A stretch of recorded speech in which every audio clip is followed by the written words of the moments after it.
Hello everyone, I am Tarun Kaushik and we have covered the 70 questions in the last videos and this is the question number 71. So now let us start. The economic survey in India is published every year by the Ministry of Finance and the department is Department of Economic Affairs. Department of Economic Affairs prepares economic survey. Okay?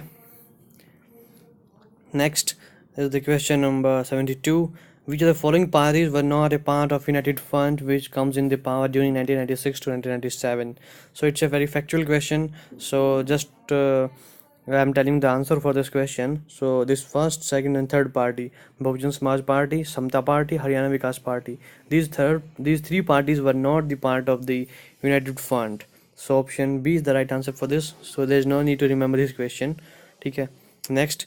Question number 73. Which of the following statement is correct? This Kachitua and Teen Bigha, these were the territories which were handed over by the Indian Republic to the its neighboring country. So this Kachitua, this seems to be a Tamil word and this is given to the Sri Lanka because Sri Lanka is near to the Tamil Nadu. So you can remember this Kachitu. This is a word which is related to the Tamil language and it's correlated to the Sri Lankan part. Okay. This Teen Bigha, this territory is given to the Bangladesh by the Indian government. Okay. So option B is the right answer to this question. Next, question number 74, which deals with the fundamental rights. A British citizen staying in India cannot claim right to. Now we know that there are fundamental rights which are given to both citizens, that is citizens of India, Indian citizen, and foreigners. So which are the articles which are only for the Indian citizens? These articles are article number 15, 16, 19, 29 and 30. So these are the articles which are only for the Indians. Rest of them are for everybody. So freedom of religion, this comes under article number 25. So 25 is for all, so this cannot be the right answer. Protection of life and personal liberty, this comes under article number 21. So option C cannot be the right answer. Equality before law, this comes under article number 14. So it is given to the foreigners too by the constitution. So this cannot be the true answer. Next, freedom of trade and profession, this comes under article number 19. Freedom of speech and expression, this comes under this. So article 19, which is exclusively for Indians, it is not given to the foreigners. So option A, that British citizens staying in India cannot claim right to freedom of trade and profession. So option A is the right answer to this question. Next, question number 75. Consider the following statement regarding the National Human Rights Commission of India. Statement first, its chairman must be a retired Chief Justice of India. This is absolutely correct statement. Next, that is statement 2. It has formations in each state as State Human Rights Commission. No, this is not there. Though the State Human Rights Commission exists, but these are not the formations of the National Human Rights Commissions. Option C, its powers are only recommendatory in nature. This is true. The power of National Human Rights Commissions are only recommendatory in nature. Option 4, that is not option, that's statement number 4. It is mandatory to appoint a woman as a member of the commission. No, there is no mandatory for appointing a woman as a member of the commission. So first statement is wrong and second statement is wrong. So 1 and 3 are the correct. So option D is the right answer to this question. Next, question number 76. The most short-lived of all of the Britain's constitutional experiments in India was the Indian Council Act of 1909, because you see in 909 that was Morley Minto reforms, and just after a decade, within less than a decade, that new reform, that 10 years, so within a time of 10 years, the new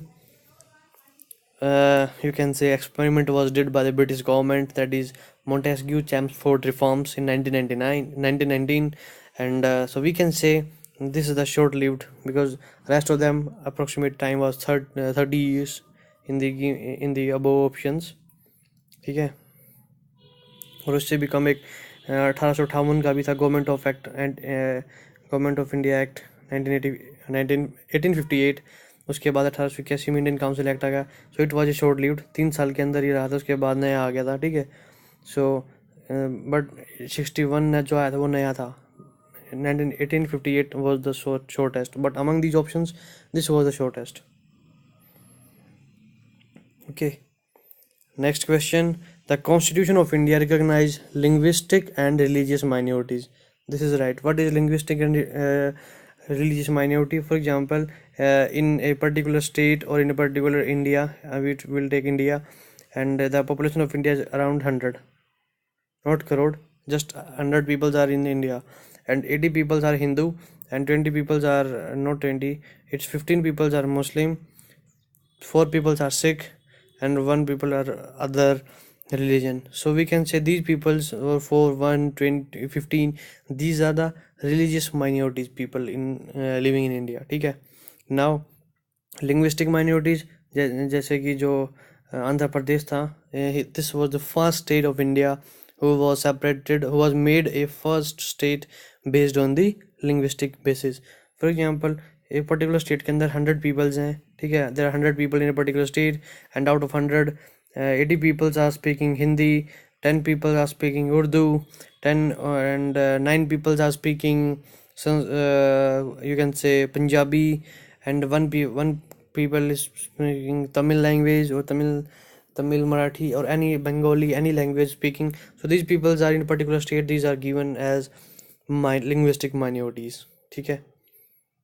So religious and linguistic minorities are mentioned in the Constitution of India. Next, question number 78. In the new Panchayati Raj enacted in 1993 with the 73rd Constitutional Amendment Act, with the part number, which part? 9 and 11th schedule. This is schedule, this is part. Part was 9th and schedule was 11th. And part A, 9th part A with municipal corporation, municipalities, and 12th schedule is also for municipalities.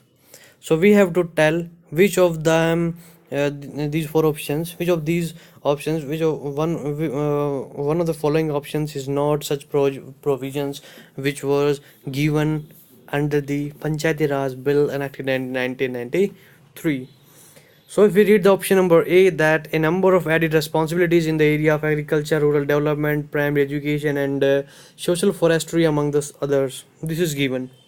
So this cannot be the wrong answer. So A is wrong.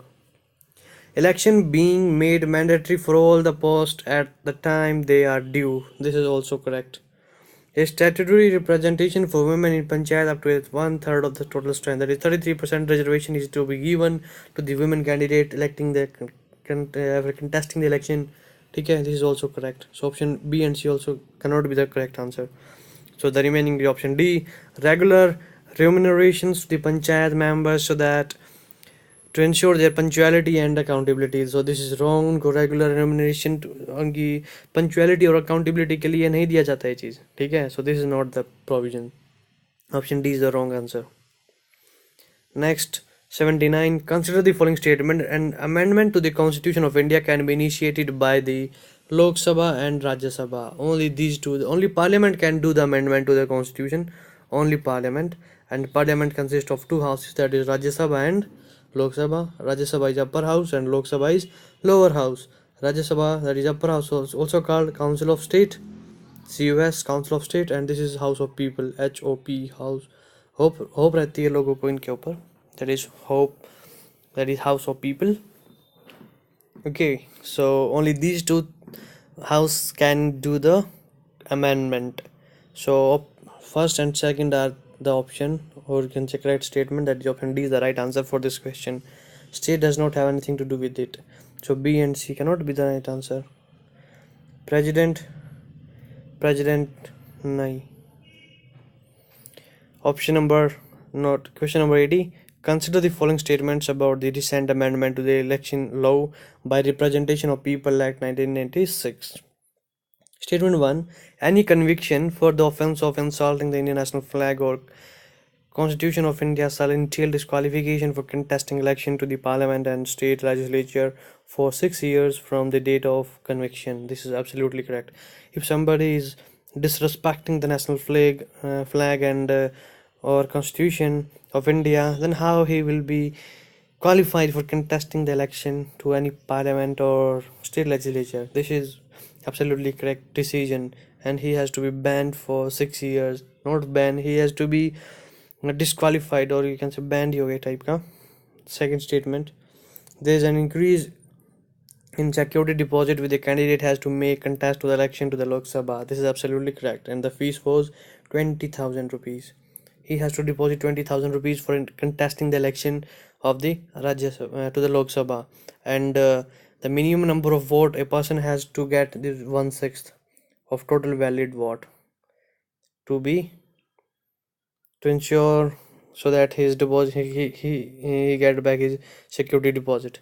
Valid vote ka 1/6 votes he has to be needed to win, not needed to win, he has to win it, he has needed to get back his security deposit, otherwise his deposit will be taken back, it not be given to him.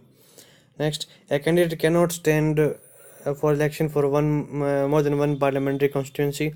No, this is not the case. Our current Prime Minister has contested the election of MP from the 2 seats, one in UP and one in Gujarat, and in UP that is Varanasi, and in Gujarat at Vadodara. And after winning both these 2 seats, he vacated his 1 seat, and he is now MP from the where at Varanasi. So you can see this is the wrong statement. So third statement, if we eliminate, so option A cannot be the right answer, C cannot be the right answer, D cannot be the right answer. Option B is the right answer, that is 1, 2, 3, 1, 2, 4. That is, no election will be countermanded on the death of a contesting candidate. So option B is the right answer. So that's all for this video, and thank you for watching this.